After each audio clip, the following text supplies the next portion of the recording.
10 নম্বর কি বলছে, এক দোকানদার 15 টাকা ও 20 টাকা কেজি দরের দুই ধরনের চা কি অনুপাতে মেশালে দাম 16 টাকা 50 পয়সা হবে। অনুপাতের অঙ্ক ভালো করে বুঝে নাও। একটা আছে 15 টাকা, আরেকটা আছে কত টাকা, 20 টাকা।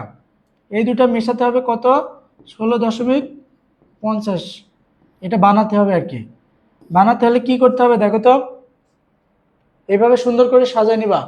অনুপাতের অঙ্ক এইভাবে সুন্দর করে সাজায় নিবা, সাজালে অনুপাতের 90% অঙ্ক হয়ে গেল। এবার এটার থেকে এটা বিয়োগ করো, বিয়োগ করলে কত হয় 3.50, আর এটার থেকে এটা বিয়োগ করলে কত হয় 1.50। এখানে যোগ বিয়োগ বিষয়টা ইফেক্টিভ না। আমরা দেখব একটা থেকে আরেকটা কত বড়।